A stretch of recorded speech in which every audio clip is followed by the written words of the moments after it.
Setelah itu maka manusia akan terbagi menjadi dua golongan, golongan kanan dan golongan kiri. Ashabul yamin wa ashabus shimal.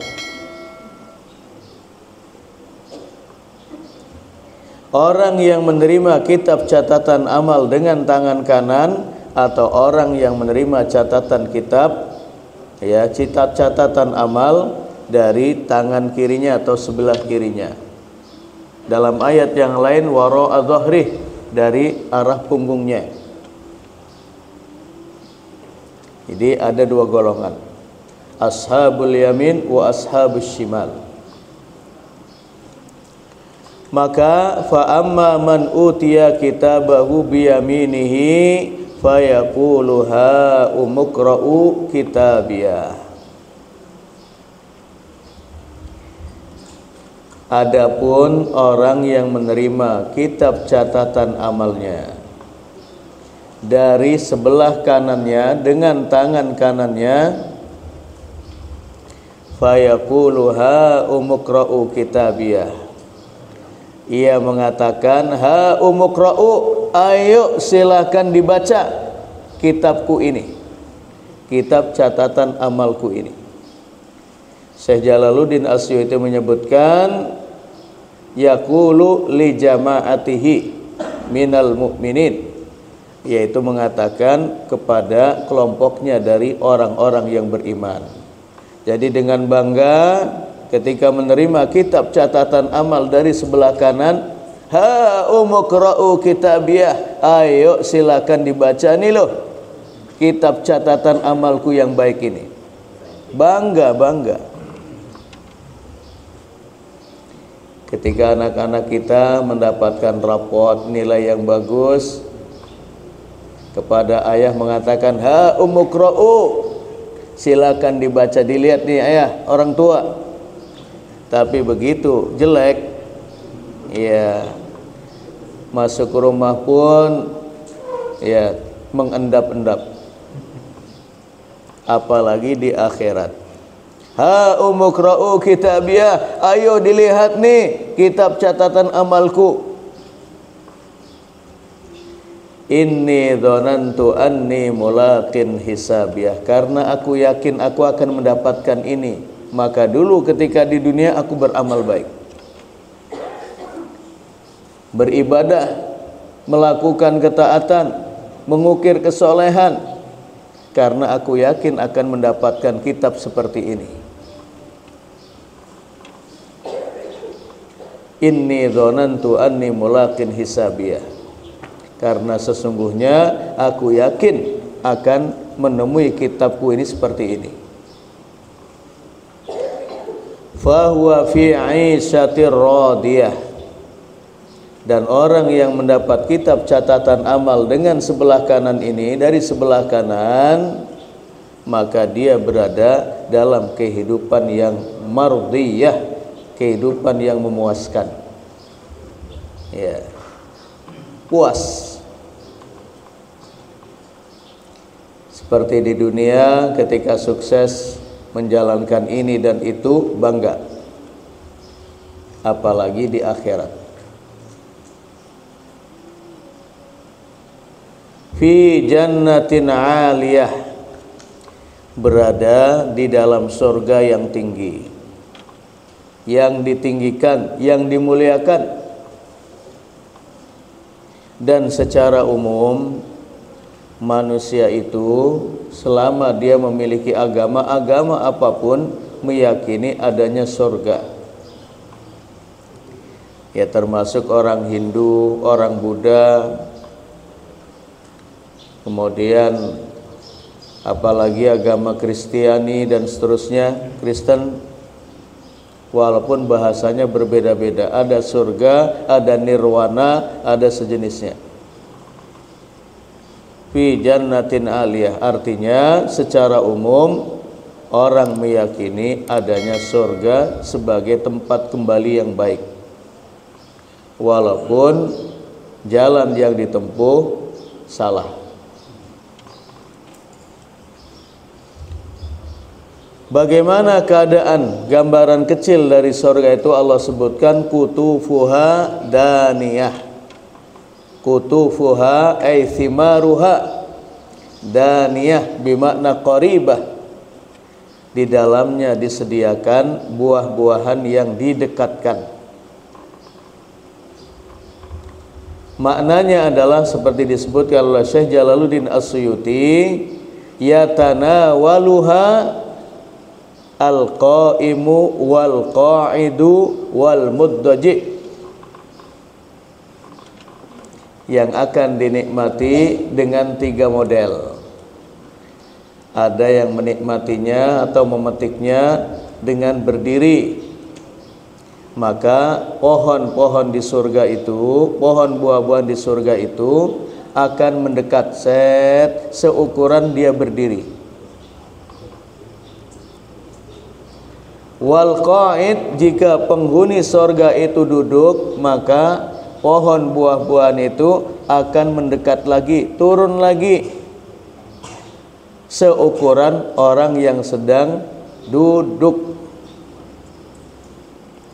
Wal muddaji, dan bagi orang yang sedang berbaring tidur-tiduran nyantai, maka pohon buah-buahan itu akan mentiung lebih dekat sehingga bisa dipetik oleh orang yang dalam keadaan tidur. Yang ini tidak mungkin akan diperoleh di dunia. Walaupun ada finansial, nggak ada pohon buah-buahan itu datang sendiri. Kita memerintahkan anak kita untuk beli di toko buah, atau meminta kepada orang lain, atau sekarang yang mudah tinggal pesen ke Grab atau aplikasi.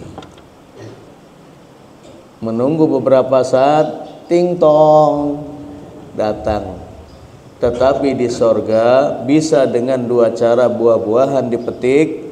Pertama, cukup memerintahkan kepada wildanun mukhalladun, pelayan-pelayan di sorga, yang disebutkan oleh Mu'ad bin Jabal radhiyallahu an, juga berdasarkan kepada athar bahwa pelayan-pelayan di sorga wildanun mukhalladun, untuk 1 orang itu jumlahnya ada alfu rajul, ada 1000 orang.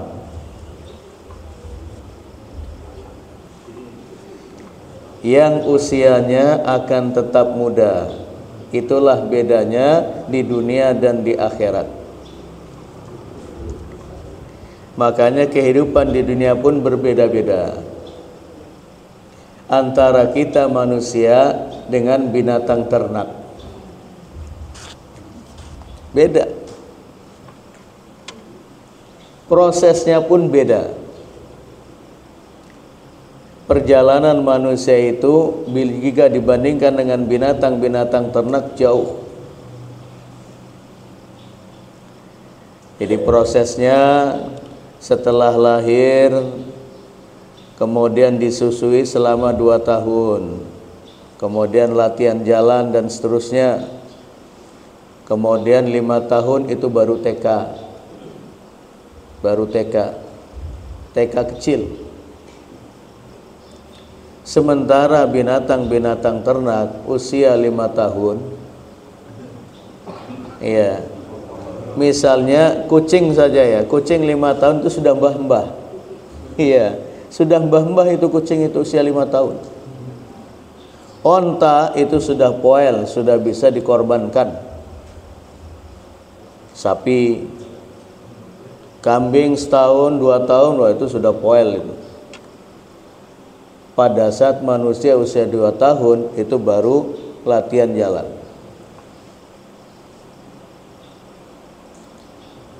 Kemudian ketika manusia sudah berusia 50 tahun ke atas, itu guratan-guratan ketuaan sudah mulai mengambang.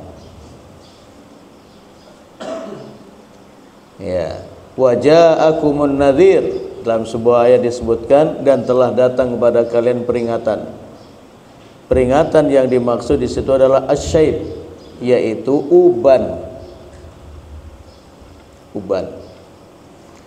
Saya kemarin bertemu dengan sahabat ketika menghadiri undangan acara walimah. Baru sekali itu ada yang mengatakan, wah Ustadz sekarang sudah ada tanda-tanda ketuaan. Loh, dari mana? Jenggotnya sudah ada yang putih. Ya. Jadi walaupun istri saya tahu tapi nggak pernah memberitahu. Iya, sampean sudah putih, enggak. Itu. Jadi di dunia itu semakin tua, tanda-tanda akan meninggalkan bumi ini dan tanda-tanda akan masuk ke bumi itu semakin jelas. Jadi kekuatan fisik, kesempurnaan fisik satu persatu Allah ambil. Rambut yang tadinya hitam berubah menjadi putih.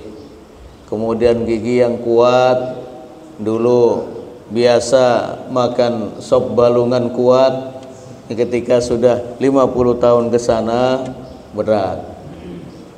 Kacang-kacangan sudah sulit. Satu persatu gigi pun terlepas. Walaupun ada gigi palsu. Beda. Itulah di dunia. Makanya disebut dengan faniyah, sesaat yang akan hilang, hancur. Berbeda dengan di akhirat, manusia semakin usianya bertambah, guratan-guratan ketuaan semakin tampak, tetapi di akhirat itu justru semakin lama pancaran wajah yang muda itu semakin tampak.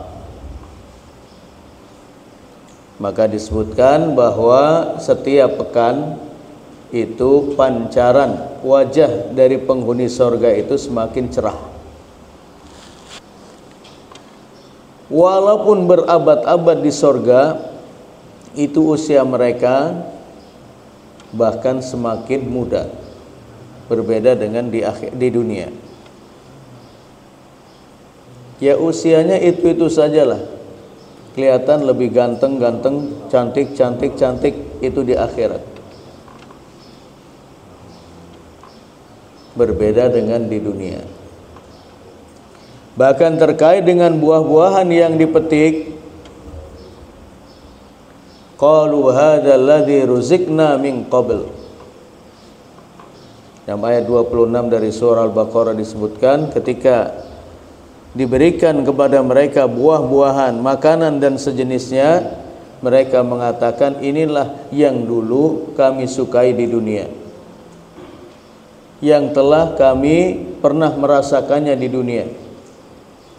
Wa utubihi mutasyabiha. Ternyata begitu dicicip, hanya tampilannya yang mirip, hanya auranya yang tidak berbeda, tetapi rasanya tidak sama. Al-Imam Al-Qurtubi menyebutkan, ketika mereka mengambil buah-buahan di waktu pagi atau di waktu siang, misalnya mangga atau yang lain, kemudian mereka memakannya kembali di waktu sore, itu rasanya sudah berbeda. Berbeda apa maksudnya? Kalau di dunia itu rasanya berkurang, tapi di akhirat rasanya semakin nikmat. Walaupun sama-sama anggur atau buah mangga yang dipetik, yang diambil. Ya seenak-enaknya kita makan sate Banyumas atau sate Saleh. Di siang hari kita makan, kemudian sore kita beli lagi sate Saleh atau sate Banyumas, rasanya sudah berkurang. Apalagi kalau tiap hari itu terus yang dimakan. Makanya kenapa orang-orang yang dagang itu jarang makanan, jarang menikmati apa yang dia buat. ya termasuk tukang sate Banyumas, tukang sate Saleh, itu saya yakin nggak makan terus tiap hari itu. Iya, bosen. Malah bisa jadi beli warung-warung yang sederhana. Tapi di sorga semakin nikmat, semakin nikmat, semakin nikmat. Kutufuha daniyah. Kulu washrabu hani'am bima aslaftum fil ayyamil khaliyah. Kemudian makanan dan kenikmatan sorga semakin sedap untuk dinikmati karena dipersilahkan oleh malaikat dengan bahasa yang sangat lembut. Kulu washrabu hani'a, monggo dicicipi makanan dan minuman dengan sedap, dengan nikmat, dengan lezatnya. Bima aslaftum fil ayyamil khaliyah. Itu semua sebagai balasan atas apa yang sudah kalian perbuat, al-khaliyah, al-madiyah, fid dunya, yang sudah kalian lakukan di dunia.